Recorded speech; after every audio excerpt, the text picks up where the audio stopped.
علامہ صاحب، علامہ سمر صاحب یہ ارشاد فرمائیے گا کہ حضور صلی اللہ علیہ وسلم کو امی کہتے ہیں، اس کا مطلب کیا ہے؟ اور بعض لوگ اس کا غلط ترجمہ بھی کرتے ہیں، اس بارے میں ارشاد فرمائیے۔ یہ بڑا خاص، آپ وہ کیا کہتے ہیں، حافظ طاہر صاحب کبھی کبھی ایسا سوال کرتے ہیں کہ دکھتی رگ پر ہاتھ رکھ دیتے ہیں، اللہ، اور یہ حقائق ضرور ہونے چاہیے۔ دیکھیے نبی پاک صلی اللہ علیہ وآلہ وسلم آپ کی طرف ہر وہ لفظ جس میں اعلیٰ سے اعلیٰ محبت بھرا، شائستگی والا، عشق والا، پیار والا معنی پایا جائے وہ منسوب کرنا چاہیے۔ کیا بات ہے! جو لفظ گندا ہے وہ تو کر ہی نہیں سکتے۔ علماء فرماتے ہیں اگر لفظ کا کوئی ایک زاویہ بھی غلط ہو تو وہ بھی استعمال نہیں کر سکتے، یہ بارگاہ ایسی ہے۔ اب یہاں پر لفظ امی نبی پاک صلی اللہ علیہ وسلم کے صفاتی ناموں میں سے ایک نام ہے۔ بعض لوگ اس کا ترجمہ یہ کرتے ہیں کہ ان پڑھ، استغفر اللہ۔ یہ بہت بڑی جسارت ہے ان لوگوں کی، اور میں ہاتھ جوڑ کے ریکویسٹ کروں گا خدا کے لیے آپ کبھی امام احمد رضا کے چشمہ علم سے آ کے کوئی قطرہ پی لو، کیا بات ہے! آپ غوث جلی کے دریائے علم سے کوئی قطرہ پی لو، تمہیں پتہ چلے کہ محبت اور عشق میں ترجمہ کرنا کیسے ہے۔ بھائی واہ، سبحان اللہ! یہ لفظ امی اصل لغوی اعتبار سے اس کا معنی یہ بنتا ہی نہیں ہے۔ اگر لغوی اعتبار سے ابتدائی معنی دیکھا جائے نا، جڑ کو کہتے ہیں، ابتدا کو کہتے ہیں، مرکز و محور کو کہتے ہیں، ام القرا مکہ شہر کو کہتے ہیں۔ اس کا معنی ہے شہروں کی ماں، بستیوں کی ماں۔ سب سے پہلا شہر جو آباد ہوا تھا وہ یہی تھا، مکہ، خانہ کعبہ، یہاں سے ابتدا ہوئی ہے۔ سبحان اللہ، سبحان یہ قرآن مجید ہے نا جی، یہ لوح محفوظ میں تھا، اس کو ام الکتاب کہتے ہیں۔ سمجھ آ رہی ہے جی؟ یہ جو ام الکتاب ہے اس کا معنی جتنے علوم ہے وہاں سے چشمے پھوٹتے ہیں۔ سمجھ آ رہی ہے نا؟ سبحان اللہ۔ بندہ پیدا کہاں سے ہوتا ہے؟ ماں سے امی کہتے ہیں، کیونکہ وہاں سے ہماری ابتدا ہوئی ہے۔ یہ جو امی لفظ ہے نا، اس کا اصل معنی ابتدا، سمجھ آئی؟ مرکز، محور کسی چیز کی، وہاں سے۔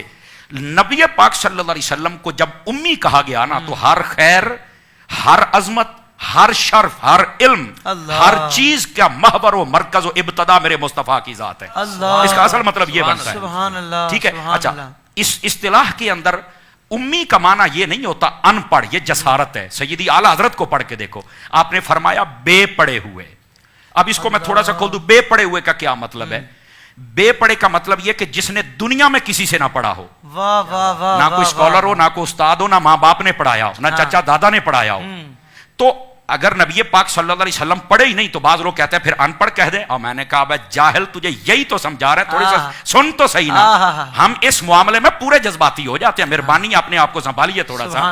بھائی تم نبی پاک کے بارے میں یہ ترجمہ کرتے ہو، تمہیں نے یہ حدیث نہیں پڑھی؟ حضور فرماتے ہیں بعثت معلما، اللہ نے مجھے معلم بنا کے بھیجا ہے۔ او بھائی مجھے بتاؤ، معلم ان پڑھ ہوتا ہے؟ کچھ خدا کا خوف کرو یار، جو معلم ہوتا ہے اسے ہر چیز کا علم ہوتا ہے۔ اور پھر انگریز بھی مان گیا ہے، وہ کہتا ہے فلکیات ہوں یا ارضیات ہوں، بحریات ہوں یا بریات ہوں، معدنیات ہوں یا سیاسیات ہوں، وہ معاملات ہوں یا عبادات ہوں، جس پہلو کے اعتبار سے دیکھا جائے میرے محبوب کریم صلی اللہ علیہ وسلم لگتا یہ ہے کہ ہر چیز کے ماہر ہیں۔ سبحان اللہ۔ انگریز کہتا ہے ہمیں پتہ ہی نہیں تھا آسمانوں میں کتنے برج ہوتے ہیں، حضور کی حدیث سے ہمیں پتہ چلا ہے۔ پتہ ہی نہیں تھا سمندر کے اندر کیا ہوتا ہے، ہمیں حضور کی حدیثوں سے پتہ چلا ہے۔ کھاری اور میٹھا سمندر کہاں ملتا ہے، ہمیں پتہ ہی نہیں تھا، قرآن سے پتہ چلا ہے، حضور کی حدیثوں سے پتہ چلا ہے۔ ستارے کیسے ہوتے ہیں پتہ ہی نہیں تھا، چاند کیسے نکلتا، حضور نے سب کچھ بتایا۔ کھانا پینا اٹھنا بیٹھنا یہ جس نے سب کچھ سکھایا، اس کو ان پڑھ کہتے ہو؟ جاہل ہو، کچھ خدا کا خوف کرو۔ اور پھر وہی بات نہیں، تھوڑا سا حضور ہوڑا ہاتھ رکھو، میں کہا تیرے نہ کیویں ہوڑا ہاتھ رکھا، تیرے پیو نو کوئی جاہل آکھے تو برداشت کرے گا؟ شرم نہیں آتی یار، حضور کے بارے میں ان پڑھ کہہ رہے ہو، حضور کے بارے میں ان پڑھ کا لفظ استعمال کر رہے ہو، یار خدا کا خوف کرو تھوڑا سا۔ امی لفظ کا یہ معنی ہی نہیں ہے۔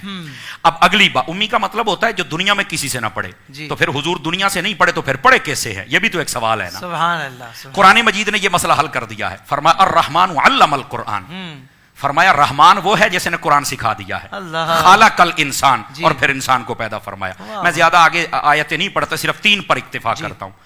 علماء فرماتے ہیں یہ جو رحمان ہے اللہ کی ذات ہے، فرمایا علم القرآن، میں نے قرآن سکھا دیا۔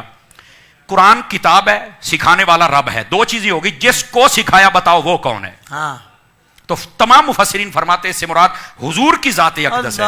اللہ فرماتا ہے میں نے سکھا دیا ہے، اور مفتی احمد یار خان نعیمی نے یہاں پر یہ جملہ لکھا ہے، فرمایا محبوب وہ ہیں ہمارے نبی جو شاگرد ہیں رب کے اور رب استاد ہے۔